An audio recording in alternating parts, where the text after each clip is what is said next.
فلا أقسم بمواقع النجوم وإنه لقسم لو تعلمون عظيم إنه لقرآن كريم في كتاب مكنون لا يمسه إلا المطهرون تنزيل من رب العالمين.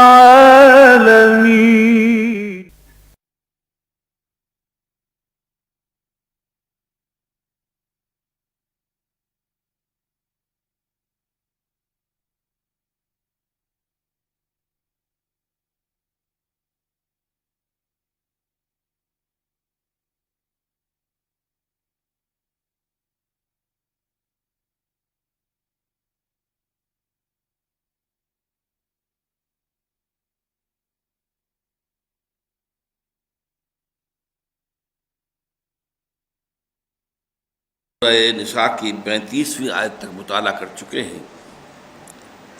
آج 36ویں آیت سے شروع کریں گے اور انشاءاللہ چھٹا رکوع تو مکمل ہو جائے گا. مزید بھی اگر 2 آیات ہو سکیں تو بہت مناسب رہے گا. اعوذ باللہ من الشیطان الرجیم. بسم اللہ الرحمن الرحیم. وَاعْبُدُوا اللَّهَ وَلَا تُشْرِكُوا بِهِ شَيْئًا وَبِالْوَالِدَيْنِ إِحْسَانًا وَبِذِي الْقُرْبَى وَالْيَتَامَى وَالْمَسَاكِينِ وَالْجَارِ ذِي الْقُرْبَى وَالْجَارِ الْجُنُبِ وَالصَّاحِبِ بِالْجَنبِ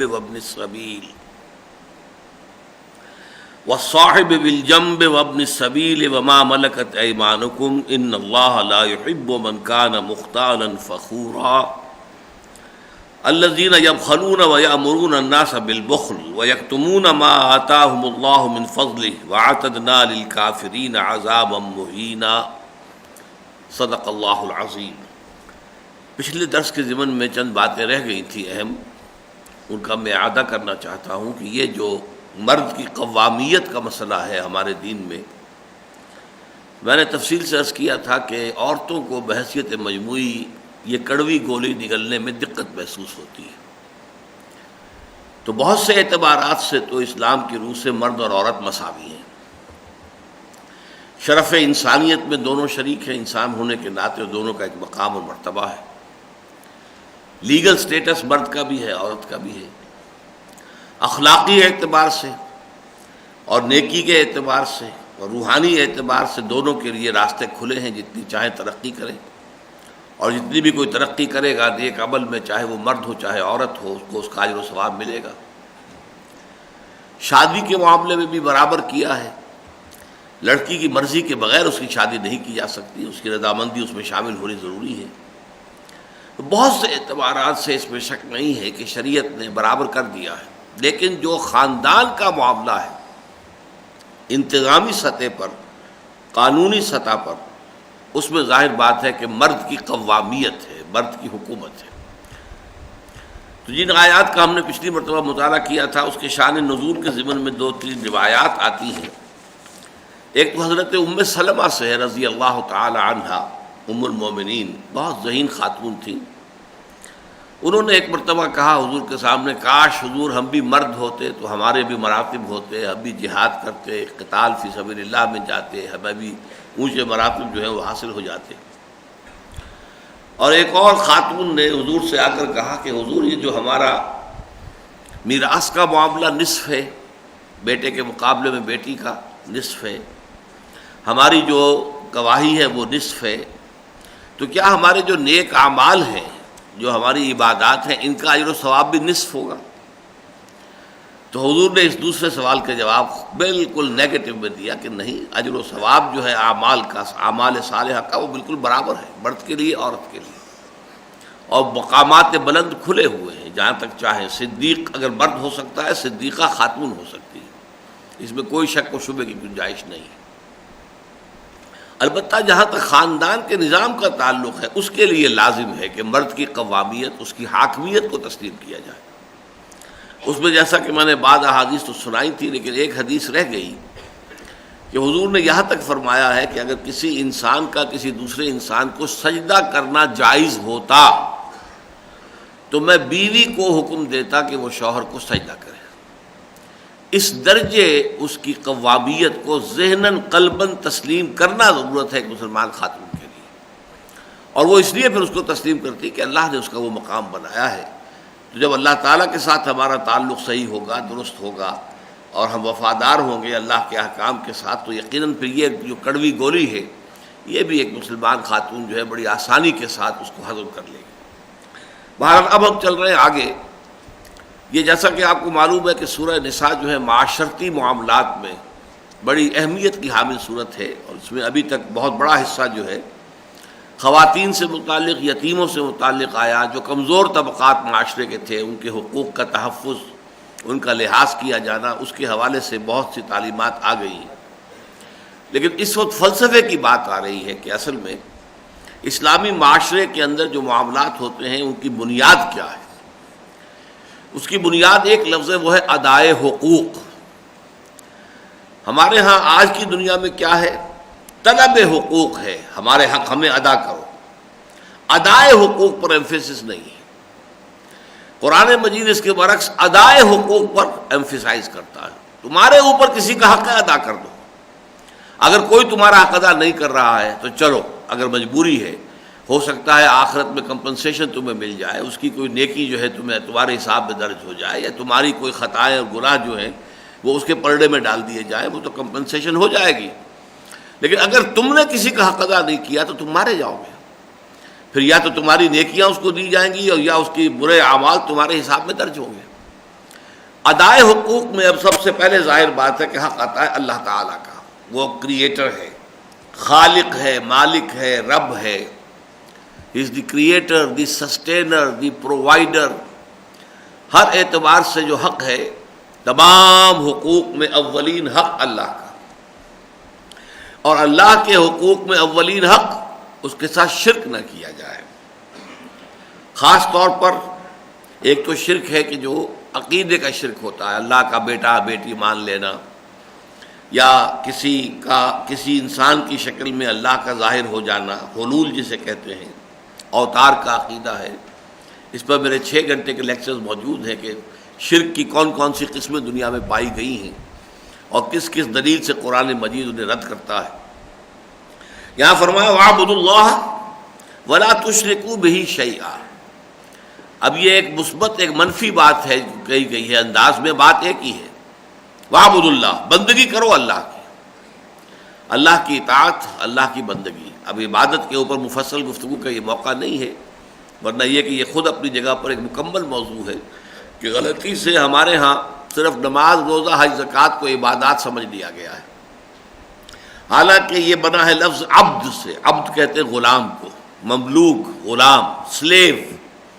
اور سلیو جو ہے وہ ہر اعتبار سے اپنے آقا کا محکوم ہوتا ہے، اپنے آقا کا فرما بردار ہوتا ہے، اور وہ ہمہ وقت ہوتا ہے۔ وہ یہ نہیں کہہ سکتا میری ڈیوٹی آورز ختم ہو گئے، اب میں جا رہا ہوں، سلام، نہیں، وہ تو ہمہ وقت جو ہے اس کا ملازم ہے، اور جو حکم بھی وہ دے۔ یہ نہیں کہہ سکتا کہ صاحب آپ نے مجھے تو رکھا تھا باورچی کی حیثیت سے، میں آپ کا ٹوائلٹ صاف نہیں کر سکتا، یہ میرے ٹرمز آف امپلائمنٹ میں شامل نہیں ہے، نہیں کہہ سکتا۔ عبد کو جو حکم دیا جائے جب دیا جائے، اور عبد کو اگر اس کے آقا نے کوئی کوٹھڑی دے دی ہے کہ رات کو یہاں سو جایا کرو، کوئی چارپائی دے دی ہے، تو اس کا یہ مطلب نہیں کہ وہ اس کا مالک ہو گیا۔ مالک تو آقا ہی ہے، اس کا بھی مالک اس کا آقا ہے، اور اس کے پاس جو کچھ چیزیں ہیں اس کا مالک بھی اس کا آقا ہے۔ تو ملکیت تامہ صرف آقا کی ہوتی ہے، غلام کی نہیں ہوتی۔ تو یہ ریلیشن شپ جو ہے اسٹیبلش کرنا اللہ کے ساتھ، عبد، بندے بن جاؤ اللہ کے، اللہ کے غلام بن جاؤ، اللہ کے بندے بن جاؤ، اللہ کے سلیوز بن جاؤ۔ اور اس میں پھر 2 چیزوں کے اندر اس کو علماء کرام نے تحلیل کیا ہے، تجزیہ کیا ہے۔ ایک ہے ٹوٹل اوبیڈینس، ہر اعتبار سے مکمل اطاعت، اور نمبر 2، this obedience has to be out of strong love for Allah سبحانہ و تعالی، خوف کی وجہ سے نہیں، لو کی وجہ سے، محبت کی وجہ سے، جس جذبے سے آپ والد کا کہنا مانتے ہیں، والدہ کا کہنا مانتے ہیں، وہ در حقیقت جذبہ محبت ہے، جذبہ تشکر ہے۔ ہمارے والدین نے یہ مصیبتیں ہمارے لیے اٹھائی ہیں، یہ تکلیفیں جھیلی ہیں، تب ہمیں پالا پوسا ہے۔ یہ جذبہ تشکر جو ہے، یہ پھر ایک ان کی اطاعت اور فرمانبرداری کی طرف انسان کو راغب کرنے والا جذبہ ہے۔ تو اللہ تعالیٰ کی بھی ربوبیت، اس کی خلاقیت، اس کی ربوبیت، وہ ہمارا رب ہے، سسٹینر ہے، مالک ہے، ہمیں پرووائڈ کرنے والا ہے، ہماری ضرورتیں بہم پہنچانے والا ہے، اس کی اس محبت کے جذبے سے سرشار ہو کر ہمتاً اس کی بندگی۔ تو وَاعْبُدُوا اللَّهَ وَلَا تُشْرِكُوا بِهِ شَيْئًا، اور اس کے ساتھ شرک نہ کرو، شریک نہ ٹھہراؤ کسی بھی چیز کو۔ یہ میں نے ابھی عرض کیا کہ شرک کی 3 بڑی بڑی قسمیں ہیں، ویسے امام ابن تیمیہ نے انہیں 2 میں تقسیم کر دیا ہے، شرک فی العقیدہ اور شرک فی الطلب، اور میں اسے 3 میں کر رہا ہوں، شرک فی الذات، شرک فی الصفات اور شرک فی الحقوق۔ اللہ تعالیٰ کی ذات میں شریک کر دینا کسی کو، چیمانی دارت، اس کا بیٹا یا بیٹی بنا دینا، کسی کو اس کا اوتار قرار دے دینا، پینتھیزم، ہر شے اللہ ہی ہے، اللہ ہی کا ظہور ہو رہا ہے، میں بھی اللہ تم بھی اللہ، پینتھیزم، یہ ساری چیزیں جو ہے یہ بدترین شرک ہے، بدترین شرک۔ اس شرک پر اللہ تعالیٰ کا غضب بہت بھڑکتا ہے۔ ظاہر ہے کہ یہ جو شرک ہے یہ عقیدے کا شرک ہے۔ عقیدے کا شرک ایک اور بھی ہے، صفات میں کسی کو اللہ کے برابر کر دینا۔ اللہ بھی علیم ہے، انسان بھی علیم بھی ہوتا ہے، عالم بھی ہوتا ہے، علامہ بھی ہوتا ہے، لیکن زمین و آسمان کا فرق ہے۔ ایک ہی لفظ جب اللہ کے لیے بولا جائے گا اور جب وہ لفظ بندے کے لیے استعمال ہوگا، مخلوق میں سے کسی کے لیے، تو زمین و آسمان کا فرق ہوگا۔ اللہ کی صفت قدیم ہے جیسے اس کی ذات قدیم ہے، مخلوقات کی صفات حادث ہیں جیسے کہ وہ خود بھی حادث ہے۔ اللہ کی صفت غیر محدود ہے، ایبسولیوٹ، ان لمیٹڈ، علی کل شیء قدیر، بکل شیء علیم۔ لیکن مخلوق میں سے کوئی بھی ہو، چاہے فرشتے ہوں، چاہے انبیاء ہوں، چاہے کوئی ہو، اولیاء اللہ ہوں، ان سب کا علم محدود ہے، لا محدود نہیں ہے، لمیٹڈ ہے، عطائی ہے، اللہ کا دیا ہوا ہے، ذاتی نہیں ہے، بلکہ یہ کہ اللہ نے دیا ہے۔ وَلَا يُحِيطُونَ بِشَيْءٍ مِّنْ عِلْمِهِ إِلَّا بِمَا شَاءَ، وہ احاطہ کر ہی نہیں سکتے اللہ کے علم میں سے کسی شے کا سوائے اس کے جو اللہ خود چاہے۔ فرشتوں نے بھی کہا سبحانک لا علم لنا الا ما علمتنا، تو پاک ہے، ہمیں تو کوئی علم حاصل نہیں ہے سوائے اس کے جو تو نے ہمیں دیا ہے۔ جب ان سے کہا گیا تھا کہ اچھا وہ سارے نام بتاؤ جو بعد میں آدم نے بتا دیے، آدم کو اللہ تعالیٰ نے بتائے تھے، وعلم آدم الاسماء كلها ثم عرضهم على الملائكة فقال انبئوني باسماء هؤلاء ان كنتم صادقين قالوا سبحانك لا علم لنا الا ما علمتنا انك انت العزيز الحكيم۔ تو یہ بات ہے کہ صفت میں لفظ تو ایک ہی استعمال ہوا، علامہ۔ اب انسان علامہ بھی ہوتے ہیں، مبالغے کا صیغہ، علامہ اقبال، علامہ فلاں۔ اور ایک خاص شہر ہمارا ایسا ہے پنجاب کا، وہاں سے علامہ ہی نکلتے ہیں، اور وہ سیالکوٹ ہے، وہیں سے علامہ اقبال بھی ہیں، اور بھی بہت سے علامہ جو ہے سیالکوٹ سے نکلے۔ لیکن یہ کہ علامہ مبالغے کا صیغہ انسان کے لیے، لیکن ان 3 شرطوں کے ساتھ۔ علم ان کا حادث ہے، قدیم نہیں، علم ان کا محدود ہے، لا محدود نہیں، علم ان کا عطائی ہے، اللہ کا عطا کردہ ہے، اور وہ ذاتی نہیں۔ یہ 3 شرائط جو ہیں، یہ میں نے کئی مرتبہ عرض کیا ہے کہ اس مسئلے میں چونکہ بڑی قیل و قال ہے، بحث مباحثہ ہے دیوبندیوں کی اور اہل حدیث کے مابین، اور بریلویوں کے خاص طور پر جو عالم ما کان و ما یکون کہتے ہیں حضور کو، کہ وہ بھی کہتے ہیں یہ 3 شرطیں ہم مانتے ہیں حضور کے علم کے بارے میں۔ ان کے علماء جو ہیں ان کی کتابوں میں بھی لکھا ہوا ہے کہ حضور کا علم جو ہے ذاتی نہیں، عطائی ہے، اللہ کا دیا ہوا، جتنا اللہ نے دیا۔ لیکن ہم کون ہوتے ہیں ناپنے والے؟ ہم نہیں ناپ سکتے، ہمیں نہیں معلوم اللہ نے کتنا کچھ علم دیا ہے، اس میں کوئی شک نہیں۔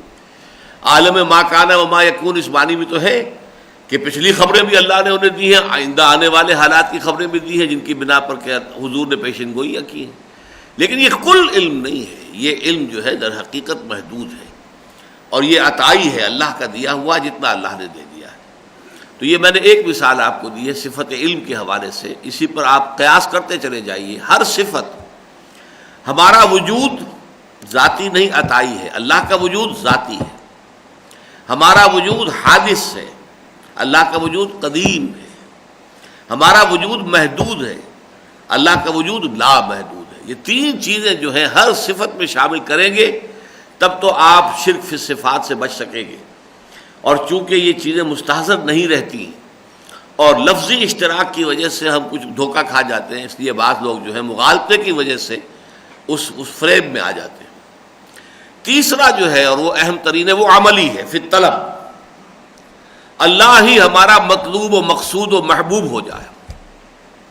لا مقصود الا اللہ، لا مطلوب الا اللہ، لا محبوب الا اللہ. ہم اپنی پوری زندگی جو ہے اپنے تمام اعمال کو اللہ کی رضا جوئی کی سمت میں پھیر دیں.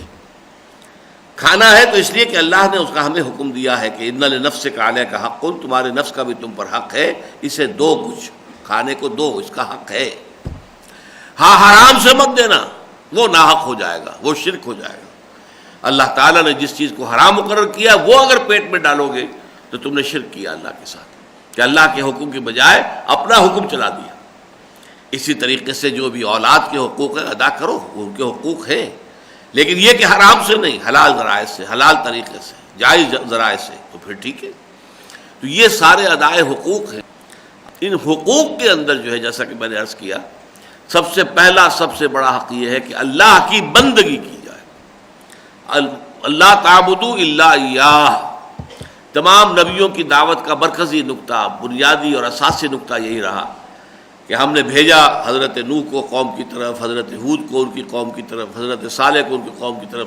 اللہ تعبدوا الا اللہ ما لکم من الہ غیرہ. اللہ کے سوا کسی اور کی بندگی اور پرستش مت کرنا، تمہارا کوئی الہ اس کے سوا نہیں. یہ مرکزی نقطہ ہے. یہ ادائے حقوق میں سب سے پہلا حق ہے اللہ تعالیٰ کا. اس میں بھی ذرا تجزیہ کر لیجئے، کیونکہ میں عبادت کو دو حصوں میں تقسیم کر کے بتا چکا ہوں، ایک اطاعت، ایک محبت. اطاعت میں توحید کیا ہوگی؟ اطاعت کرو، اپنے والدین کی بھی کرو، اساتذہ کی بھی کرو، بڑوں کی کرو، حکام کی کرو، لیکن وہ اطاعت اللہ کی اطاعت کے تابع رہے گی. کسی ایسے معاملے میں اطاعت کر لی کہ جس میں اللہ تعالیٰ کی معصیت لازم آ رہی، اللہ کہہ رہا ہے یوں کرو، آپ کے والد کہتے ہیں یوں مت کرو. اب اگر آپ نے والد کی بات مانی تو آپ نے اپنے والد کو خدا بنا لیا. نہیں، ابا جان یہ بات میں آپ کی نہیں مان سکتا، یہ اللہ کے حکم کے خلاف ہے. آپ اللہ کے حکم کے دائرے میں جو حکم مجھے دیں گے سر تسلیم خم ہے، جو حکم دیں گے، لیکن اللہ کے حکم لا طاعت لمخلوق فی معصیت الخالق. اس میں یہاں تک کہ آپ اپنے نفس کی پیروی کر رہے ہیں اللہ تعالیٰ کے حکم کے مقابلے میں، تو آپ نے اپنے نفس کو اپنا خدا بنا لیا ہے.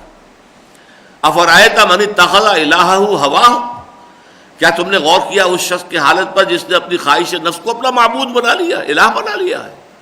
کہہ رہا ہے لا الہ الا اللہ، لیکن حقیقت میں اپنے نفس کو الہ بنا رکھا ہے کہ جو نفس کا تقاضا آیا، جو مطالبہ آیا، ہاتھ جوڑ کر پورا کرنے کے اندر لگ گئے. یہ نہیں دیکھا کہ حلال ہے، حرام ہے، جائز ہے، ناجائز ہے، صحیح ہے، غلط ہے. تو یہاں جو ہے نفس معبود بن گیا انسان کا. تو اس طریقے سے اطاعت جو ہے ہوگی، اطاعت والدین کی، بڑوں کی، اپنے ایلڈرز کی، ایلڈرز آف دی کلین کی، قبیلے کے سردار کی، گھر کا جو سربراہ ہے اس کی، اور جو بھی حکام ہیں ان کی. لیکن یہ اطاعت اللہ کی اطاعت کے نیچے نیچے اس کے تابع ہو کر رہے گی تو توحید ہے. کوئی ایک اطاعت بھی اگر اللہ کی اطاعت کے برابر جا کر بیٹھ گئی یہ شرک ہو جائے گا. اسی طریقے سے محبت، اللہ یہ نہیں کہتا کہ اولاد سے محبت نہ کرو، کرو. والدین سے محبت ضرور کرو، بڑی نیکی کا کام ہے. بہن بھائیوں سے محبت کرو، اخوت چاہیے. اللہ تعالیٰ چاہتا ہے کہ مسلمانوں میں مواخات ہو، گھروں کے اندر محبت کی فضا ہو. وطن سے محبت کرو، کوئی حرج نہیں ہے، لیکن کسی شے کی محبت اللہ کی محبت کے برابر نہ ہو جائے. زیادہ ہو جانا تو گویا کہ قیامت ہے، برابر بھی نہ ہو جائے. تمہارے دل کے سنگھاسن پر ایک محبت سب سے اونچی رہے، اللہ کی محبت، باقی محبت میں تابع رہے تو کوئی حرج نہیں. یہ توحید ہے. کوئی ایک محبت بھی اگر اللہ تعالیٰ کی محبت کے ہم پلہ ہو کر، برابر ہو کر دل میں بیٹھ گئی تو یہی شرک ہے. اسی لیے فرمایا حضور نے تعس عبد الدینار و عبد الدرہم، ہلاک ہو جائے درہم و دینار کا بندہ. عبد نام ہے، عبد الرحمن ہے عبد الدینار. انہیں دینار چاہیے، حلال سے ہو حرام سے ہو کوئی غرض نہیں، حرام ذرائع سے کما رہے ہیں، اللہ تعالیٰ نے کہا یہ حرام ہے، آپ لوگ لگے ہوئے اس کو کمانے میں۔ اس کا کیا مطلب ہوا کہ دینار کی محبت آپ کے دل میں اللہ کی محبت سے بڑھ گئی، تبھی تو اللہ کا حکم پیچھے ڈالا اور دینار کو آپ نے سامنے رکھا ہے۔ تو یہ عبد الدینار ہیں، نام چاہے انہوں نے عبد الرحمن رکھا ہوا ہو اپنا، حقیقت کے اعتبار سے وہ عبد الدینار ہے، عبد الدرہم، عبد الرحمن نام ہے لیکن حقیقت میں عبد الدرہم ہے، عبد الدرہم عبد الدینار، تعس عبد الدینار و عبد الدرہم، یہ فرمان ہے محمد الرسول اللہ صلی اللہ علیہ وسلم کا۔ تو اس اعتبار سے شرک سے خالی کر لینا اپنے آپ کو، بندگی صرف اللہ کی ہو، عبد دیگر عبد ہو چیزیں دیگر، ما سراپا انتظار و منتظر، عبد تو ہم سب ہیں، خواہشات کے غلام ہیں، اپنی شہوات کے غلام ہیں، 100 طرح کی محبتیں جو ہیں وہ ہمارے دلوں کے اندر ایسی جاگزی ہیں کہ اللہ تعالیٰ کی محبت سے زیادہ طاقتور ہیں، زیادہ ہم پر مؤثر ہیں، حاوی ہیں، چھائی ہوئی ہیں۔ تو اب تو سبھی ہیں، کوئی رواج کا غلام ہے، کوئی چلن کا ہے، کوئی فیشن کا ہے، عبد ہو صرف اللہ کا بندہ بن جانا۔ واشہد ان محمدًا عبدہ ورسولہ، میں گواہی دیتا ہوں کہ محمد صلی اللہ علیہ وسلم اللہ کے بندے ہیں اور اس کے رسول۔ تو پہلا حق جو ہے وہ ہے شرک سے بچنا، اللہ تعالیٰ کی بندگی بغیر کسی بھی درجے میں شرک کی آلائش کے اس کا حق ادا کرنا۔ وَاعْبُدُوا اللَّهَ وَلَا تُشْرِكُوا بِهِ شَيْئًا۔ اب اس کے بعد مخلوقات میں سے سب سے بڑا حق جو آتا ہے وہ والدین کا ہے، وَبِالْوَالِدَيْنِ إِحْسَانًا، والدین کے ساتھ حسن سلوک، اس لیے کہ تمہارے اگرچہ خالق تمہارا اللہ ہے لیکن تمہارے وجود میں آنے کا ذریعہ اس نے تمہارے والدین کو بنایا ہے۔ والد کے صلب سے تم اپنی ماں کے رحم میں منتقل ہوئے تھے، پھر ماں نے تمہیں اٹھائے رکھا ہے 9 مہینے تک، تم اندر ہی اندر ایک جونک کی طرح اس کا خون جو ہے چوستے رہے ہو۔ حملتہ امہ وہنا علی وہن وفصالہ فی عامین، اٹھائے رکھا اسے اس کی ماں نے، کمزوری پر کمزوری جھیل کر، جو اس کے اوپر گزر رہی تھی وہ وہی جان سکتی تھی، کسی اور کو کیا اندازہ ہو سکتا ہے۔ اور پھر 2 سال تک دودھ پلانا ہے، فصالہ فی عامین۔ اس لیے جو بھی مخلوقات ہیں ان میں اولین حق والدین کا ہے۔ قرآن مجید میں کم سے کم 4 مقامات پر ایسا ہے کہ اللہ کے حق کے بعد فوراً والدین کا حق۔ سورہ لقمان کا دوسرا رکوع ہمارے مطالعہ قرآن حکیم کے منتخب نصاب کا اہم درس ہے، اس میں فرمایا گیا انشکر لی ولوالدیک، شکر ادا کرو میرا اور اپنے والدین کا۔ اللہ نے اپنے ساتھ جوڑ لیا ہے والدین، انشکر لی ولوالدیک، شکر ادا کرو میرا بھی اور اپنے والدین کا بھی۔ خالق میں ہوں لیکن تمہارے وجود میں آنے کا ذریعہ تمہارے والدین بنے، پالنے والا میں ہوں لیکن بچپن میں تمہیں پالا پوسا ہے تمہارے والدین نے، جبکہ تم ایک گوشت کا لوتھڑا تھے اور کچھ بھی نہیں۔ انسانی بچہ آپ کو معلوم ہے انتہائی کمزور ہوتا ہے، انتہائی کمزور۔ آپ بکری کے بچے کو دیکھتے ہیں کہ ابھی ولادت ہوئی ہے اور فوراً ہی وہ ذرا سے ٹانگیں اس کی کپ کپاتی تو ہے 2-1 لاکھ مرتبہ، فوراً کھڑا ہو گیا، چلنے لگا۔ اور انسانی بچے کو چلانا جو ہے وہ کتنے کچھ جتن آپ کرتے ہیں تب کہیں جا کر وہ قدم اٹھانا سیکھتا ہے، اس کو انگلی پکڑ کے چلاتے ہیں، اس کو کس طریقے سے، اس کے لیے طرح طرح کے اب آج کل تو جو ہے وہ گیجٹس بن گئے ہیں کہ جن کے سہارے سے وہ چلے۔ تو یہ انگلی پکڑ کر چلانا سکھایا ہے، آپ نے اس کو بولنا سکھایا ہے، تو ذریعہ جو بنا ہے پالنے پوسنے کا۔ وَقُلْ رَبِّ ارْحَمْهُمَا كَمَا رَبَّيَانِي صَغِيرًا، اور اے انسان تم اپنے رب سے دعا کرتے رہا کرو، تم اپنے والدین کا حق ادا کر ہی نہیں سکتے۔ اور یہاں تک فرمایا سورہ بنی اسرائیل میں وَقَضَىٰ رَبُّكَ أَلَّا تَعْبُدُوا إِلَّا إِيَّاهُ وَبِالْوَالِدَيْنِ إِحْسَانًا إِمَّا يَبْلُغَنَّ عِندَكَ الْكِبَرَ أَحَدُهُمَا أَوْ كِلَاهُمَا فَلَا تَقُل لَّهُمَا أُفٍّ وَلَا تَنْهَرْهُمَا وَقُل لَّهُمَا قَوْلًا كَرِيمًا وَاخْفِضْ لَهُمَا جَنَاحَ الذُّلِّ مِنَ الرَّحْمَةِ وَقُل رَّبِّ ارْحَمْهُمَا كَمَا رَبَّيَانِي صَغِيرًا۔ وہی بات دیکھیے کہ یہاں پر بھی جیسے فرمایا اللہ کی بندگی کرو اور شرک نہ کرو، وہاں بھی فرمایا وَقَضَىٰ رَبُّكَ أَلَّا تَعْبُدُوا إِلَّا إِيَّاهُ۔ ایک بات کا تو آپ کے رب نے فیصلہ کر دیا ہے کہ تم اللہ کے سوا کسی اور کی بندگی نہیں کرو گے۔ نمبر 2 وَبِالْوَالِدَيْنِ إِحْسَانًا، جیسے یہاں ہے ویسے وہاں۔ اور اس میں پھر فرمایا کہ اگر وہ دونوں یا ان میں سے کوئی ایک، صرف والدہ یا والدہ اور والد دونوں، یا والد ہی والد، اگر یہ بڑھاپے کی عمر کو پہنچ جائیں، جسے ارذل العمر کہا گیا ہے، کہ اب وہ گویا بچوں کے مانند ہو جاتے ہیں، اب ان کی دیکھ بھال کرنی پڑتی جیسے بچوں کی دیکھ بھال ہوتی ہے، بسا اوقات اپنی ضروریات پوری کرنے پر قادر نہیں رہے، اس میں بھی انہیں ہیلپ کی ضرورت ہوتی ہے، بڑھاپا ایسا آ جاتا ہے۔ اما یبلغن عندک الکبر احدہما او کلاہما فلا تقل لہما اف، تو دیکھنا انہیں کبھی اف تک نہ کہنا، ولا تنہرہما، اور ہرگز نہ جھڑکنا۔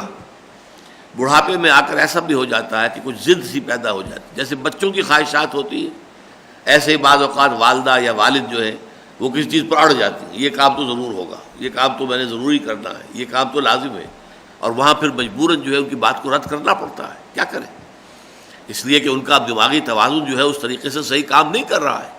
لیکن جھڑکو نہیں، ادب کے ساتھ، ابا جان یہ تو نہیں کر سکتا میں، یہ میرے لیے ممکن نہیں ہے، امی جان یہ تو میں نہیں کر سکتا، مجھے آپ معاف فرما دیں، بہت ہی نرمی کے ساتھ، لیکن یہ کہ جھڑکنا نہیں۔ ولا تنہرہما وقل لہما قولا کریما، اور ان سے بات کرو بڑے باعزت طریقے پر، ان کا احترام کرتے ہوئے، یہ نہیں کہ سینہ تان کر بات کر رہے ہو جیسے کہ برابر والے کے ساتھ بات کی جاتی، نہیں، بلکہ یہ کہ اپنے کندھے جھکا کر رکھو۔ وَاخْفِضْ لَهُمَا جَنَاحَ الذُّلِّ مِنَ الرَّحْمَةِ، اپنی رحمت کے احساس کے تحت، شفقت کے احساس کے تحت اپنے کندھے ان کے سامنے جھکا کر رکھو۔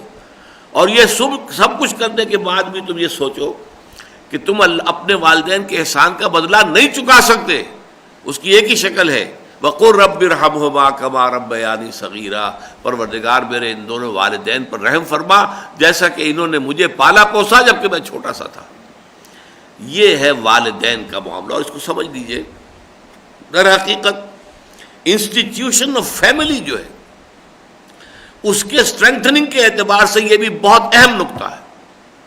فیملی کیسے بنتی ہے؟ ایک مرد ایک عورت، ان میں رشتہ ازدواج قائم ہوا، اب وہ عورت جو ہے وہ بیوی ہے اور وہ مرد جو ہے شوہر ہے، اب ان کو اولاد دی اللہ نے، یہ سیکنڈ ڈائمنشن آ گئی اوپر سے نیچے کی طرف، اب یہ اولاد یہ سیکنڈ ڈائمنشن ہو گئی، ماں باپ ایک ڈائمنشن، اولاد سیکنڈ، اولاد میں بھی اب بھائی بھی ہیں بہنیں بھی ہیں، تو یہ ایک گویا کہ تھرڈ ڈائمنشن، 3 ڈائمنشنل اسپیس کا تصور ہے نا ہمارا۔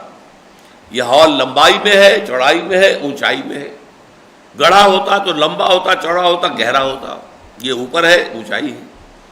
یہ 3 ڈائمنشنز جو ہیں، ان میں سب سے پہلے ضروری ہے کہ شوہر اور بیوی کے درمیان محبت ہو، رافت ہو، باہمی اعتماد ہو، بانڈ آف لو جو ہے مضبوط ہو ان کے درمیان، اور اس کے لیے ہے کہ جو سارا راستہ کیا گیا ہے، بند کیے گئے، زنا کے راستے بند کیے گئے، اس لیے کہ وہ در حقیقت اس بانڈ آف لو کو کمزور کرنے والے ہیں۔ جس معاشرے میں زنا کاری عام ہو جائے گی، پھر ظاہر بات ہے کہ شوہر اور بیوی کے درمیان تعلق مضبوط نہیں رہے گا، اعتماد نہیں رہے گا، دل راب اور دل رہیست، شوہروں کو کوئی اعتماد نہیں رہے گا اپنی بیویوں پر، بیویوں کو کوئی اعتماد نہیں ہوگا شوہر پر۔ بے اعتمادی کی فضا میں اولاد پروان چڑھے گی تو وہ ایک ایب نارمل سائیکالوجی کے ساتھ اٹھے گی، مجرمانہ ذہنیت لے کر اٹھے گی۔ لیکن یہ ہے کہ اگر یہ بانڈ مضبوط ہے شوہر اور بیوی کا، جو اب ماں باپ ہے، ماں باپ کے درمیان محبت قوی ہے، مضبوط ہے، باہمی اعتماد ہے، رافت و رحمہ ہے۔ پھر نمبر 2، والدین اور اولاد۔ اب یہ جو 2 طرفہ ہو گیا معاملہ، اس میں جہاں تک اولاد کی محبت ہے وہ تو اللہ نے والدین کے دلوں میں اتنی ڈال دی ہے، اتنی ڈال دی ہے، اتنی ڈال دی ہے کہ کچھ اور کہنے کی ضرورت ہی نہیں، وہ تو پہلے سے اتنی فطرت میں ہے۔ اگر یہ محبت اتنی نہ ہو تو پالے پوسے کون؟ اپنا پیٹ کاٹ کر بچوں کو کھلانا وہ آسان کام ہے، اپنی نیند حرام کر رہا ہے اور بچہ بیمار ہے تو اس کے لیے جو ہے جاگنا، یہ سب کچھ کیوں کرتا ہے انسان؟ کہ اللہ نے محبت ڈال دی۔ لہذا قرآن مجید میں کہیں یہ نہیں کہا گیا کہ اولاد سے محبت کرو، الٹا روکا گیا، دیکھو اتنی محبت نہ کہیں ہو جائے کہ اللہ تعالیٰ کے حکم میں خلل واقع ہو جائے، محبت کو روکو، اس لیے کہ یہ فطری محبت جو ہے اولاد کی اتنی شدید ہے، اتنی شدید، اس لیے وہ فتنہ کہا گیا، انما اموالکم و اولادکم فتنہ، تمہارے مال اور تمہاری اولاد تمہارے حق میں فتنہ ہے، آزمائش کا ایک ذریعہ، تختہ مشق ہے۔ لہذا اس میں تو یہ نہیں کہا گیا کہ والدین سے محبت کرو، اس لیے کہ والدین کے لیے محبت جو ہے وہ آپ کی خلقت میں نہیں ہے، اور ایک بڑا یہ نفسیاتی طور پر عام طور پر گھروں کے اندر معاملات ہو جاتے ہیں، خاص طور پر جوائنٹ فیملیز ہیں، ایک ہی جگہ پر ماں باپ بھی رہ رہے ہیں، ان کے بیٹوں کی بیویاں بھی ہیں، اور اس طریقے سے ایک جوائنٹ فیملی ہے، اور وہاں عام طور پر آپ دیکھا ہوگا ساس اور بہو کا جھگڑا، وہ جو ہے آپس میں ٹکراتے رہتے ہیں۔ اس کی وجہ کیا ہے؟ ایک عرصہ وہ ہوتا ہے انسانی زندگی میں جب کہ والدین کی محبت مرکوز ہوتی ہے اولاد پر، اولاد بھی ریسیپروگیٹ کرتی ہے، محبت کرتی ہے والدین سے۔ اب جب اولاد جوان ہو گئی، ان کی ہو گئی شادیاں، ان کا مرکز محبت ایک اور وجود میں آ گیا، ان کی اولاد، ان کی ساری توجہ اب اولاد پر ہے، تو اب ایک سینس آف ڈپرائیویشن پیدا ہوتی ہے والدین کے اندر، ان کے اندر محبت کی پیاس پیدا ہو جاتی ہے۔ یہ ہمارے بچے، ہم نے ان کو پالا پوسا، ان کے گند دھوئے، ان کے لیے راتوں کو جاگے، ان کے لیے اپنا پیٹ کاٹا، آج ہماری پرواہ نہیں ہے۔ انہیں تو اپنی بیوی کی پرواہ ہے، اپنے بیوی کی فرمائشوں کا خیال ہے، اپنے بچوں کی فرمائشوں کا خیال ہے۔ ہمارا تو کوئی، بلکہ ہم تو انہیں معلوم ہوتا ہے کہ یہ کوئی فورن باڈی ہے شاید جو ہمارے جسم میں آ گئی ہے، یہ کوئی بالکل خارجی سا عنصر ہے جو ہماری آزادی میں مخل ہو رہا ہے۔ یہی وجہ ہے کہ اس کی وجہ سے پورا مغربی معاشرہ ٹوٹ پھوٹ کر رہ گیا۔ والدین ان کو گوارا نہیں ہے گھروں میں رکھنا ان کو، اس لیے اولڈ ہاؤسز بنا دیے، وہاں لے جاؤ بھائی، کمرہ ایک ہے، فریج بھی ہے اور وہاں پر ٹی وی بھی ہے، لیکن وہاں اولاد تو نہیں ہے۔ وہ محبت جس کی کہ پیاس ہے اب، اس کو کوئی ریسیپروکیٹ کرنے والا نہیں ہے۔ تو اللہ کا شکر ہے ہمارے ہاں ایسی بات ابھی نہیں ہے، لیکن یہ کہ یہ جو کانفرنسیں ہوئی ہیں، کائرو کانفرنس، پھر بیجنگ کانفرنس، بیجنگ +5 کانفرنس جو ہوئی ہے، وہ ان کا مقصد یہی ہے کہ ایسٹ میں ابھی جو انسٹیٹیوشن آف فیملی کسی درجے میں انٹیکٹ ہے، اس کو بھی توڑ پھوڑ کر ختم کر دیا جائے۔ اور جیسے وہ ہے، جیسے اگر کسی ایک بلی کی دم کٹ جاتی ہے تو وہ چاہتی ہے کہ ساری بلیوں کی دمیں کٹ جائیں، تاکہ ہم جو ہے اس میں نکو نظر آئے کہ یہ دم کٹی بلی ہے، سب کی دمیں کٹ جائیں۔ آج در حقیقت پورا وہ دنیا کا گلوبل جو ایجنڈا ہے، جہاں پہ ایک طرف معاشی ایجنڈا گلوبل ہے، گلوبلائزیشن آف ٹریڈ، وہیں پر یہ تہذیب مغربی جو ہے اور یہ ساری ویلیوز، ان کو گلوبلائز کرنا، عورتوں کو آزاد کرو، لاؤ باہر، کندھے سے کندھا ملا کر وہ کام کریں، انہیں بازار میں لے آؤ، مارکیٹ میں لے آؤ، کارخانوں میں لے آؤ، سیاست میں لے آؤ باہر، آزاد کرو۔ تو یہ سارا معاملہ در حقیقت وہ یہ خاندانی نظام کو توڑنے والا۔ تو خاندانی نظام کے اعتبار سے والدین کا ادب، والدین کا احترام، والدین کی خدمت، والدین کے حسن سلوک اتنا اہمیت کا حامل ہے کہ قرآن مجید میں 4 جگہ پر اللہ تعالیٰ کے حق کے ساتھ والدین کے حق کا تذکرہ ہے۔ وَاعْبُدُوا اللَّهَ وَلَا تُشْرِكُوا بِهِ شَيْئًا وَبِالْوَالِدَيْنِ إِحْسَانًا۔ البتہ ایک بات نوٹ کر لیجئے، والدین، 2 والد، یعنی ایک والدہ ایک والد، اس میں شریعت کی روح سے ایک عجیب توازن ہے۔ لیگلی، قانونی سطح پر باپ کا حق زیادہ ہے۔ سپریشن اگر ہو جائے گی تو اولاد جو ہے وہ باپ کی شمار ہوگی، ماں کی نہیں۔ اولاد کے نام کے ساتھ باپ کا نام ہی چلے گا، ماں کا نام نہیں چلے گا۔ فلاں ابن فلاں، فلاں کا بیٹا فلاں، لیگل پوزیشن یہ ہے۔ اخلاقی پوزیشن کیا ہے؟ خدمت کا جہاں تک تعلق ہے، حسن سلوک کا جہاں تک تعلق ہے، ماں کم سے کم 3 درجے افضل ہے باپ کے مقابلے میں۔ ایک صحابی نے حضور سے پوچھا کہ حضور، میرے حسن سلوک کا سب سے بڑھ کر مستحق کون ہے؟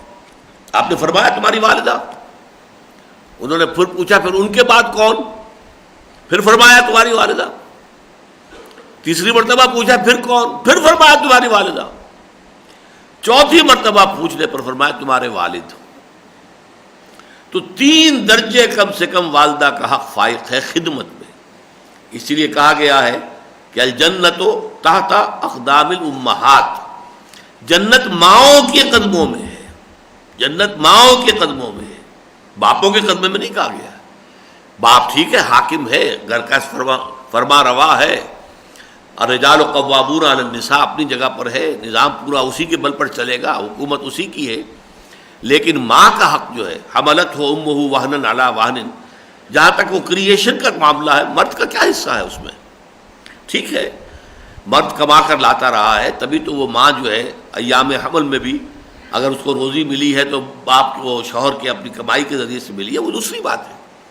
لیکن پرسنل پین ذاتی جو ہے، رات کے وقت جو ہے بچہ بیمار ہے، ماں تو نہیں سو سکتی، اکثر و بیشتر باپ سوتا ہے، اور ماں اس کو برداشت کرتی ہے کہ باپ نے صبح جانا ہے کام کے اوپر اور اس نے پھر روزی کے لیے جو ہے بھاگ دوڑ کرنی ہے، لہذا وہ سارا اپنے اوپر جھیلتی ہے، اور وہ باپ کو جو ہے اپنے شوہر کو اس سے کسی نہ کسی طریقے سے سپیئر کرنا چاہتی ہے. جو بھی شریف بیویاں ہیں اور جن کا بھی واقعتاً صحیح تعلق اپنے شوہروں کے ساتھ ہے جیسا کہ ہونا چاہیے.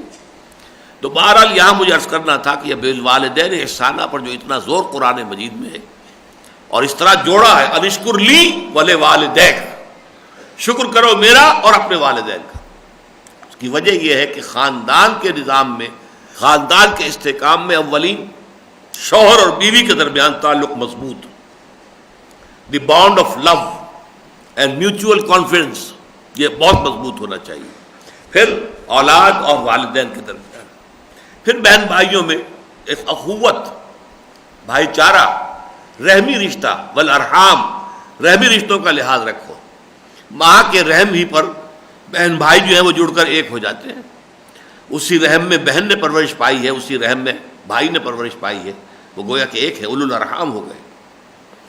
اب آگے بڑھیے، وَبِذِي الْقُرْبَى. اب یہ جو خیر کا تعلق ہے احسانہ، یہ اب آگے بڑھے گا. والدین کے بعد قرابت دار، رشتہ دار، کزنز ہیں، نیئر ریلیٹیوز ہیں، ان کے حقوق کو ادا کرنا، یہ بالکل فطرہ. الاقرب فالاقرب، جو آپ سے قریب ترین ہے پہلے اس کے حالات کو دیکھیے.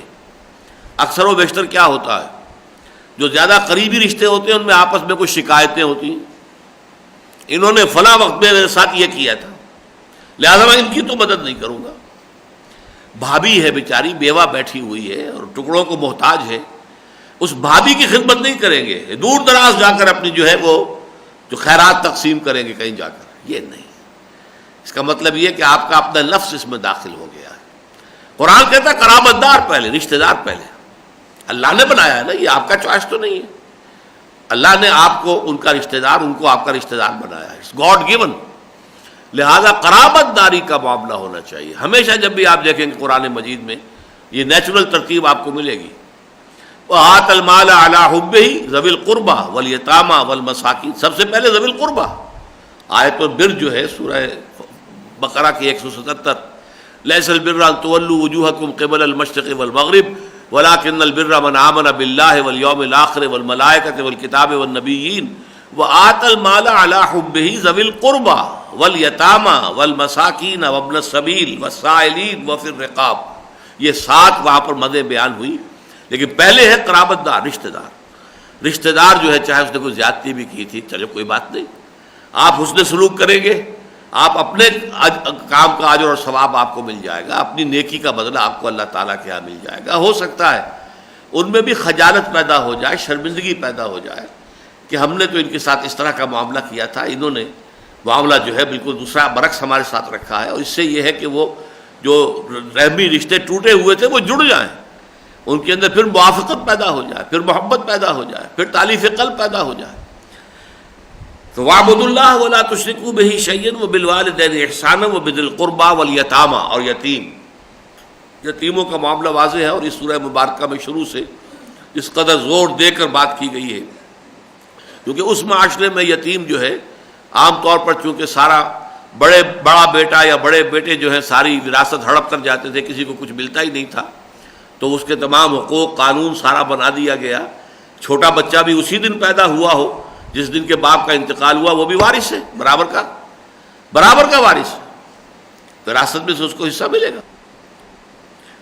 والیتامى والمساکین، مساکین کہتے ہیں جن کی کوئی ہمت جواب دے جائے. بعض اوقات ایسا ہوتا ہے کہ آدمی آپ کو نظر آ رہا ہے کہ اچھا بھلا صحت مند ہے، لیکن کچھ وجہ ہے، کوئی نیورستھینک کوئی پرابلم ہے، کوئی اعصابی کمزوری ہے، کام نہیں کر سکتا. ہمتی پیدا ہو جانا جو ہے یہ در حقیقت مسکنت ہے. ضربت علیہم الذلۃ والمسکنہ، یہ جو سزا تھی جو بنی اسرائیل کو دی گئی، اور آج ہم اس سزا کے ذیل میں آئے ہوئے ہیں کہ کم ہمتی ہو گئی ہے.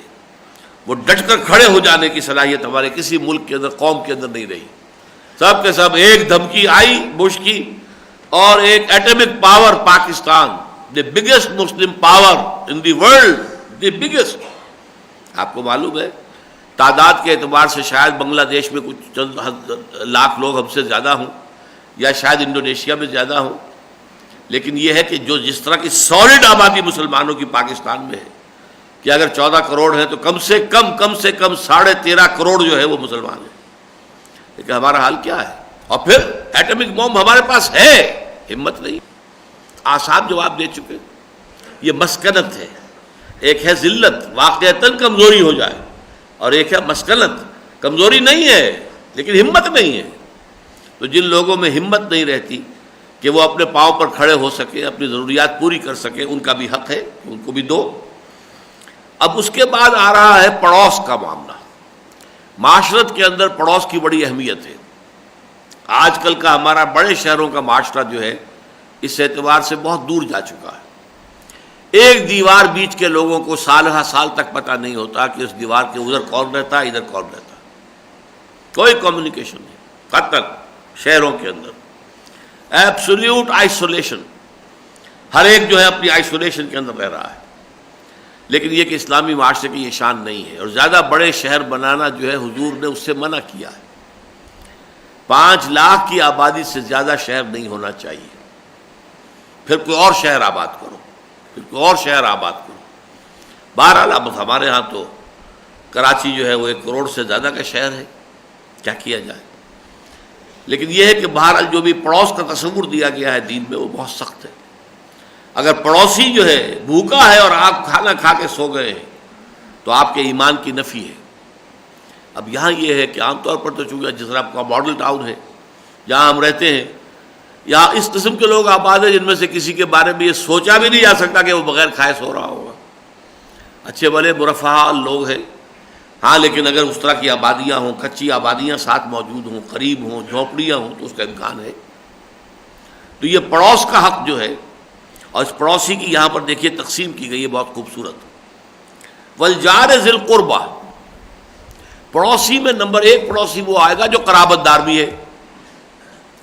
پچھلے زمانے میں آپ کو معلوم ہے کہ اس طریقے سے محلے آباد ہوتے تھے کہ ایک ہی برادری ایک محلے میں رہ رہی ہے. یہ کوٹ مراد خاں ہے. مراد خاں کوئی بڑے بزرگ تھے، ان کا خاندان، ان کی اولاد، ان کی آس اولاد جو ہے وہ اس میں آباد ہے. کوٹ فلاں ہے، یہ اس کی آبادی ہے. تو وہاں گویا کہ 2 چیزیں ہو گئی، پڑوس بھی، قرابت داری بھی. والجار الجنب، اور اجنبی ہمسایہ. کوئی آگے آپ کے یہاں کرائے پر مکان اس نے لے لیا ہے، وہ آپ کا رشتہ دار نہیں ہے، کوئی آپ کی برادری کا آدمی نہیں ہے، اجنبی آدمی ہے، لیکن اب وہ پڑوسی ہے. پڑوسی ہونے کے حق سے اس کا کم سے کم وہ حق جو ہے وہ آپ پر قائم ہو گیا. والصاحب بالجنب، اور ایک وہ جو تمہارا پہلو کا ساتھی ہو. یعنی آپ بس میں سفر کر رہے ہیں، 2 آدمیوں کی سیٹ تھی، ایک آپ بیٹھے، ایک اور آپ کے ساتھ بیٹھا ہے. یہ آپ کا پڑوسی ہے. اب یہ عارضی پڑوس ہے. دفتر میں آپ کی سیٹ ہے کسی اور کی سیٹ کے ساتھ، وہ آپ کا پڑوس ہے، وہ بھی ورکنگ آورز کے دوران آپ کا پڑوسی ہے. بس صاحب بالجنب، جو آپ کے پہلو کا ساتھی ہے، پاس بیٹھنے والے. تو یہ 3 قسم کے پڑوسی، اور ان تینوں پڑوسیوں کے بارے میں حضور کا فرمان یہ ہے. اول تو وہ حدیث سن لیجئے، اس سے زیادہ شدید حدیث میرے علم میں نہیں ہے. واللہ لا یؤمنو، واللہ لا یؤمنو، واللہ لا یؤمنو، خدا کی قسم فلاں شخص مومن نہیں ہے، خدا کی قسم فلاں شخص مومن نہیں ہے، خدا کی قسم فلاں شخص مومن نہیں ہے. صحابہ کرام کانپ گئے ہوں گے، لرز گئے ہوں گے، یہ کس بدبخت کا آپ تذکرہ فرما رہے ہیں. پوچھا من یا رسول اللہ؟ فرمایا الذی لا یأمن جارہ بوائقہ، وہ شخص کہ جس کی ایذا رسانی سے اس کا پڑوسی چین میں نہیں ہے. پڑوسی کو تنگ کر رہا ہے، اپنی گاڑی لا کر اس کے دروازے کے آگے پارک کر دینی ہے، اپنا جو ٹھینگا اوپر رکھنا ہے، میں بڑا ہوں، ذرا مجھ سے بات کر کے دیکھو، ذرا مجھے ٹوک کر تو دیکھو، میں تمہیں بتا دوں گا. یہ حال گویا کہ پڑوسی کو تنگ کرنا، پریشان کرنا، اس پر روب ڈالنا. فرض کیجئے کوئی پڑوسی بیچارہ ایسا ہے، اس کے ہاں اولاد وغیرہ نہیں ہے، بیٹے نہیں ہیں، وہ اکیلا ہی ہے، اور آپ کے ہاں ٹھیک ہے آپ کے ہاتھ موجود ہیں، بازو موجود ہیں، آپ اپنے ان بازوؤں کی بنیاد پر جو ہے وہاں پر اپنی دہشت قائم کرتے ہیں. تو خدا کی قسم وہ شخص مومن نہیں، خدا کی قسم وہ شخص مومن نہیں، خدا کی قسم وہ شخص مومن نہیں. یہ فرمان ہے محمد الرسول اللہ صلی اللہ علیہ وسلم. اور دوسری طرف مثبت طور پر حضور نے فرمایا کہ مجھے جبرائیل نے پڑوسیوں کے حقوق کی اتنی تاکید کی کہ مجھے یہ گمان ہوا کہ شاید پڑوسی کو وارث بھی بنا دیا جائے گا، وراثت میں بھی ان کا حصہ جو ہے وہ طے کر دیا جائے گا کہ جب وراثت تقسیم ہوگی تو پڑوسی کا بھی یہ حصہ اس کے اندر شامل ہے۔ یہ گویا کہ صرف اس کے مبالغے کا تاثر دینے کے لیے۔ وابن السبیل، اور مسافر کا معاملہ بھی پچھلے زمانے میں جو ہوتا تھا اس کو سامنے رکھیے۔ ایسا نہیں تھا آج کل کہ پہلے سے ہوٹلوں میں بکنگ بھی ہے اور ساری ہوائی جہاز کی بکنگ بھی ہے، ایسے مسافر اکثر و بیشتر تو وہ ہوتے ہیں، لیکن پچھلے زمانے میں تو آدمی نکل جاتا تھا۔ اب کسی بستی میں گیا ہے تو مسافر جو ہے وہ سمجھا جاتا تھا کہ اس بستی کا مہمان ہے۔ عام طور پہ وہ مسجد میں جا کر بیٹھ گیا، ٹھہر گیا۔ اب عشاء کی نماز کے بعد جو بھی مسجد کا ذمہ دار چودھری ہوتا تھا وہ دیکھتا تھا کہ کوئی ہے، کوئی نیا چہرہ ہے یہاں پر، پوچھتا تھا جا کر بھائی آپ؟ جی میں مسافر ہوں۔ تو پھر اس کی ضیافت جو ہے، اس کا کھانا کھلانا گویا کہ اس محلے والوں کے ذمہ ہو جاتا، وہ ان کا ایک طرح کا لائبلٹی، اس لیے کہ اور چیزیں تو موجود تھی نہیں معاشرے کے اندر، نہ ہوٹل تھے، نہ اس طرح سے کھانے پینے کے جو ہیں یہ کھلے ہوئے تھے ریسٹورانٹس۔ تو اس طریقے سے معاشرے کے اندر جو ہے یہ وابن السبیل اس کا جو ہے اس، اور پھر یہ کہ سفر میں ایسا بھی ہوتا ہے حادثے پیش آ جاتے ہیں، کسی کی پونجی چوری ہو گئی ہو۔ اب ہمارے ہاں چونکہ اس کے حوالے سے جھوٹے قسم کے لوگ بھی مسجدوں میں سائل بن کر کھڑے ہو جاتے ہیں، کیا کریں، اس لیے اکثر جو ہے صرف نظر کرنی پڑتی ہے۔ لیکن یہ کہ ان میں جینوئن کیسز بھی تو ہو سکتے ہیں کہ واقعتاً کسی شخص کی جیب کٹ گئی، کسی کا کچھ اور معاملہ ہو گیا، اب وہ ایک اجنبی جگہ پر ہے تو اس کو سوائے دست سوال دراز کرنے کے اور کیا کرے گا۔ تو وابن السبیل وما ملکت ایمانکم، اور جو تمہارے جو داہنے ہاتھ کی ملکیت ہو، غلاموں کے ساتھ حسن سلوک، لونڈیوں کے ساتھ حسن سلوک۔ حکم یہ ہے جو خود پہنو وہ انہیں پہناؤ، جو خود کھاؤ وہ انہیں کھلاؤ۔ نمبر 2، ان سے بھاری کام نہ لو، اگر بھاری کام لینا ہو تو خود بھی شریک ہو جاؤ اس میں، ان کے ساتھ مل کر کام کرو۔ اور آپ کو معلوم ہے کہ ویسے تو غلامی بری شے ہے، لیکن اسلام نے جتنی ایمنسیپیشن غلاموں کی جتنا انہیں بلند کیا، جتنے ان کے رتبے اونچے کیے، بہت سے گناہوں کا کفارہ غلام کو آزاد کر دینا ہے، اس سے بہت سے غلام آزاد ہوتے چلے گئے۔ اس حوالے سے آپ کے علم میں ہونا چاہیے کہ ایک زمانہ وہ تھا کہ پورے عالم اسلام میں سب سے زبردست حکومتیں جو تھیں وہ غلاموں کی تھیں۔ خاندان غلاماں ہندوستان میں، قطب الدین، التمش، بلبن، کون تھے؟ غلام۔ ادھر ممالک مصر کے اندر سب سے بڑی حکومت مسلمانوں کی، سب سے مضبوط طاقتور، مصر میں بھی مملوک، مملوک کہتے ہیں غلام کو جو ملکیت ہوتی، ان کی حکومت ہے۔ غلاموں میں سے بڑے بڑے عالم پیدا ہوئے، اور ہارون الرشید جیسے شخص کے بچے جو ہیں وہ اپنے استاد جو کہ غلام تھے، جو غلاموں میں سے ابھرے ہوئے تھے، ان کے جوتے سیدھا کرنے کو اپنے لیے فخر سمجھتے تھے، لڑتے تھے آپس میں۔ مامون الرشید اور ہارون الرشید لڑتے تھے کہ نہیں یہ میں کروں گا، نہیں میں کروں گا، میں جوتی سیدھی کروں گا۔ یہ رتبہ دیا ہے غلاموں کو، علم کی بنیاد پر، ان کے تقویٰ کی بنیاد پر۔ ائمہ بن گئے ہیں وہ علماء کے اندر، امام حدیث، امام فقہ، امام تفسیر۔ تو وما ملکت ایمانکم ان اللہ لا یحب من کان مختالا فخورا، یقیناً اللہ تعالیٰ بالکل پسند نہیں کرتا اس کو جو بڑائی کرنے والا ہے، شیخی مارنے والا، اترانے والا۔ مختال کہتے ہیں اختیال، اور اختیال بنا خیل سے، خیل کہتے ہیں گھوڑے کو، خیل المسومہ۔ کوئی نسل، اعلیٰ نسل کا گھوڑا ہو، جب وہ چلتا ہے تو جو اس کی چال ہوتی ہے، اس کی ٹور، ایک تمکنت ہوتی ہے، اس کے اندر شان ہوتی ہے، گھوڑے کی شان جو ہے چلنے کی۔ تو جب ایک انسان وہی چال اختیار کر لے، اسی طرح کی تمکنت، اسی طرح کا جو ہے ایک اس کی چال کے اندر جو ہے احساس فخر پیدا ہو جائے، تو اسے اختیال کہیں گے کہ یہ اس وقت جو ہے اس گھوڑے کی سی چال چل رہا ہے جس سے اپنے بارے میں بڑا گمان ہے۔ اور فخر کرنا کسی شے پر، اپنے حسب پر، نسب پر، مال پر، دولت پر، حیثیت پر، وجاہت پر، جو بھی ہے فخر کرنا، فخر پر جو پسندیدہ نہیں ہے، اور عام طور پر فخر جو ہے وہ دولت پر ہوتا ہے۔ ان اللہ لا یحب من کان مختالا فخورا، اور اس لیے یہ کہا ہے الذین یبخلون، یہ لوگ بخل سے کام لیتے ہیں۔ اس لیے کہ معاشرہ جب بگڑتا ہے تو اس میں دولت کا دار و مدار جو ہے، عزت کا دار و مدار دولت پر ہو جاتا ہے۔ معاشرہ صحت مند ہوتا ہے تو عزت کا دار و مدار ہوتا ہے تقویٰ اور علم۔ یہ بہت بڑے عالم ہیں، ان کی عزت کی جائے گی، ان سے جھک کر ملیں گے، ان کا ادب کیا جائے گا۔ یہ بہت متقی انسان ہے، خدا ترس انسان ہے، اس کے ساتھ محبت ہوگی، اس کا احترام کیا جائے گا۔ یہ نہیں دیکھا جائے گا کہ یہ شخص دولت مند ہوا کرے، وہ اپنے لیے، اس کے لیے کوئی اعزاز اکرام۔ لیکن جب معاشرہ بگڑتا ہے تو برعکس ہو جاتی صورت، اب دولت مند کی عزت ہوتی ہے۔ یہ بھی نہیں دیکھتے کہ اس نے کہاں سے کمایا، حرام سے کمایا، کہاں سے کمایا، یہ ہیروئن کی دولت ہے، یہ کوئی اور جو ہے کسی طرح کی بلیک مارکیٹنگ کی دولت ہے، یہ نہیں دیکھتے لوگ، یہ رسا گیری کی دولت ہے، کچھ نہیں دیکھتے۔ دولت والے کی عزت، اور جب دولت والے کی عزت ہو جائے گی تو پھر دولت کو آدمی سینت کر رکھے گا تاکہ اس کے ذریعے سے اسے عزت اس کی برقرار رہے، خرچ نہیں کرے گا۔ خرچ کرے گا تو جو بنا ہے عزت کی، جو بنیاد ہے، وہ ختم ہو جائے گی۔ اس لیے وہ بخل سے کام لیں گے۔ الذین یبخلون ویامرون الناس بالبخل، اور جو لوگ بھی بخل سے کام لیں گے وہ لوگوں کو بھی بخل ہی کا مشورہ دیں گے۔ یہاں آپ نے دیکھا کہ میں نے امر کا ترجمہ حکم دینا نہیں کیا ہے، مشورہ۔ امر عربی زبان میں مشورے کے لیے بھی آتا ہے اور حکم کے معنی میں بھی آتا ہے۔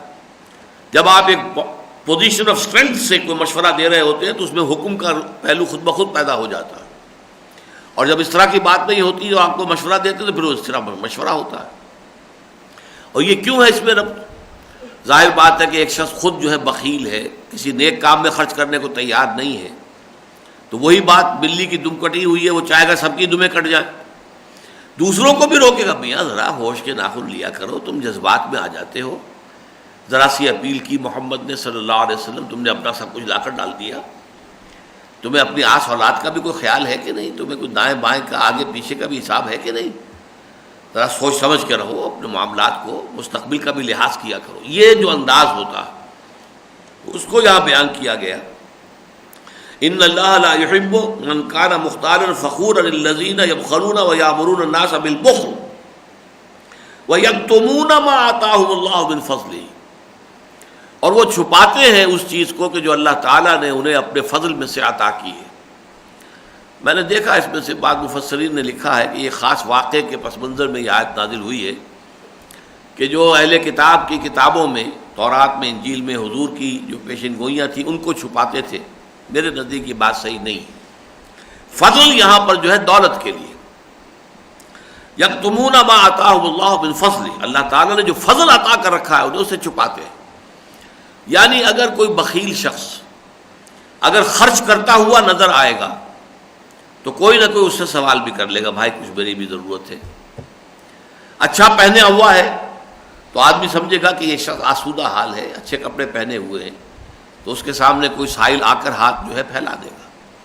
اس لیے رہو میلے کچیلے کپڑوں کے اندر۔ یہ بنیوں کا جو معاملہ ہوتا ہے، لکھپتی بنیاں ہے، لیکن یہ کہ وہ لباس بہت سادہ، بہت ہی اور گھٹیا قسم کا لباس پہن کر دکانوں پر بیٹھے ہوئے ہیں، لکھپتی کروڑ پتی۔ یہ در حقیقت ایک نفسیاتی بیماری ہے، کیونکہ اگر یہ محسوس ہو گیا ہمارے انداز سے کہ ہمارے پاس کوئی فاضل دولت جمع ہے، تو پھر یہ ہے کہ لوگ چاہیں گے، للچائی ہوئی نظروں سے دیکھیں گے، پھر کس کس کو جواب دیں گے، کس کس کو نہ کریں گے۔ اس سے بہتر یہ کہ چھپاؤ اپنے آپ کو۔ وَيَكْتُمُونَ مَا آتَاهُمُ اللَّهُ مِنْ فَضْلِهِ وَأَعْتَدْنَا لِلْكَافِرِينَ عَذَابًا مُهِينًا، اور ہم نے کافروں کے لیے تو اہانت آمیز، ذلیل کر دینے والا، رسوا کر دینے والا عذاب تیار کر رکھا ہے۔ وَالَّذِينَ يُنْفِقُونَ أَمْوَالَهُمْ رِئَاءَ النَّاسِ، البتہ یہ لوگ لوگوں کو دکھانے کے لیے خرچ ضرور کرتے ہیں۔ اب کسی ہندو کی کتنا ہی کنجوس، کتنا بخیل ہوگا، بیٹی کی شادی ہوگی تب دیکھیے آپ کہ اس کی کتنے پیسے خرچ کرتا ہے، اس لیے کہ اس میں اپنی دولت کا مظاہرہ کرنا مقصود ہوتا ہے، اپنے دولت کی دھوس جمانی مقصود ہوتی ہے۔ یہی ہمارے ہاں ہے، شادیوں کے موقع پر جس قدر تبذیر اور جس قدر جو ہے مال لٹایا جاتا ہے، کس کام کے لیے؟ بے فائدہ بالکل۔ والذین ينفقون اموالهم رئاء الناس، لوگوں کو دکھاوے کے لیے، ولا یؤمنون باللہ ولا بالیوم الآخر، اور وہ نہ تو ایمان رکھتے ہیں اللہ پر نہ یوم آخر پر۔ ریاکاری جو ہے وہ دونوں کی نفی ہے. نیک کام کرنا ہے اللہ کی رضا کے لیے اور اخروی جزا کے لیے. اللہ کی رضا، اخروی جزا. اگر ریاکاری کر رہے ہیں، لوگوں کو دکھانا ہے، تو نہ اللہ کی رضا ہے نہ اخروی جزا ہے. تو گویا کہ یہ نہ تو اللہ کو مانتے ہیں اور نہ آخرت کو مانتے ہیں. وَلَا يُؤْمِنُونَ بِاللَّهِ وَلَا بِالْيَوْمِ الْآخِرِ وَمَنْ يَكُنِ الشَّيْطَانُ لَهُ قَرِينًا فَسَاءَ قَرِينًا. اور جس شخص کا ساتھی جو ہے دم ساز شیطان بن گیا ہو، ظاہر بات ہے بہت برا وہ ساتھی ہے. جیسا کہ آپ کے علم میں ہے، اللہ تعالیٰ نے ہر انسان کے ساتھ کچھ فرشتے بھی لگا رکھے ہیں. کرامن کاتبین، لکھنے والے ہمارے اعمال کے موجود ہیں، ہر ایک کے ساتھ ہیں. یرسل علیکم حفظہ، ہمارے نگہداشت کرنے والے، حفاظت کرنے والے فرشتے ہمارے ساتھ ہیں. اسی طرح ایک ایک شیطان بھی لگا رکھا ہے ہر انسان کے ساتھ. اب جو شخص اپنے اس شیطان کی بات جو اس کے اندر وسوسہ اندازی کرتا رہتا ہے، الذی یوسوس فی صدور الناس، اگر اس کی پیروی کرتے ہیں، اسی کا بات مانتے ہیں، اسی کا مشورہ مانتے ہیں، تو گویا کہ وہ ان کا پکا جو ہے وہ دوست بن گیا، ساتھی بن گیا، اور اس کی باغیں اسی کے ہاتھ میں آ گئی. وَمَنْ يَكُنِ الشَّيْطَانُ لَهُ قَرِينًا فَسَاءَ قَرِينًا. جس کا ساتھی اور جس کا دم ساز جو ہے وہ شیطان بن گیا تو وہ بہت ہی برا ساتھی ہے. وَمَاذَا عَلَيْهِمْ، اب بڑا پیارا انداز ہے یہ. وَمَاذَا عَلَيْهِمْ لَوْ آمَنُوا بِاللَّهِ وَالْيَوْمِ الْآخِرِ. انہیں کیا ہو جاتا اگر یہ ایمان لے آتے اللہ پر اور یوم آخر پر، کیا بگڑ جاتا ہے؟ انہیں کیا مصیبت جو ہے انہیں لاحق ہو گئی ہے کہ یہ ایمان نہیں لا رہے ہیں اللہ پر، اس کے رسول اور آخرت پر. وَمَاذَا عَلَيْهِمْ لَوْ آمَنُوا بِاللَّهِ وَالْيَوْمِ الْآخِرِ وَأَنفَقُوا مِمَّا رَزَقْنَاهُمْ، اور خرچ کرتے مما رزقهم اللہ، اس میں سے جو اللہ نے انہیں رزق دیا ہے. اللہ پر بھی ایمان رکھتے، یوم آخر پر بھی ایمان رکھتے، یہ یقین ہوتا دہ دنیا ستر آخرت، جو اللہ کے لیے دیں گے اس کا اجر دنیا میں بھی ملے گا، آخرت میں بھی ملے گا، اور اللہ کی راہ میں اسی جذبے کے ساتھ خرچ کرتے. وَكَانَ اللَّهُ بِهِمْ عَلِيمًا، اور یقیناً اللہ تعالیٰ ان سے واقف ہے، ان کی ہر بات اللہ تعالیٰ کی نگاہوں کے سامنے موجود ہے. کوئی نیکی وہ کریں گے تو ایسا نہیں ہے کہ وہ اللہ کے علم میں نہ آئے. ان اللہ لا یظلم مثقال ذرۃ، اور نوٹ کر لو اللہ تعالیٰ ذرہ برابر بھی کسی کی حق تلفی نہیں کرے گا. تم نے نیکی کی ہے 10 گنا سے لے کر 700 گنا تک اس کا اجر دے گا، ضائع ہونے کا سوال ہی نہیں. ان اللہ لا یظلم مثقال ذرۃ، ذرہ برابر بھی، ذرے کے ہم وزن بھی کسی کی حق تلفی نہیں کرے گا. وَإِن تَكُ حَسَنَةً يُضَاعِفْهَا، اگر وہ نیکی کا عمل ہوگا اسے بڑھائے گا، 2 گنا 4 گنا 10 گنا 700 گنا. وَيُؤْتِ مِن لَدُنْهُ أَجْرًا عَظِيمًا، اور اس کو اپنے پاس سے بہت بڑا اجر عطا فرمائے گا. اس کے بعد جو آیت آ رہی ہے، خیال تو میرا یہ تھا کہ آج وہ پوری ہم کر لیں گے، لیکن نہیں. اور ویسے بھی وہ قرآن مجید کے فلسفے کے اعتبار سے بڑی اہم آیت ہے، فلسفہ دین، فلسفہ رسالت خاص طور پر، تو اس کے حوالے سے اس کا حق ادا کرنا ہے. تو انشاءاللہ تعالی بارک اللہ لی ولکم فی القرآن العظیم ونفعنی وإیاکم بالآیات والذکر الحکیم.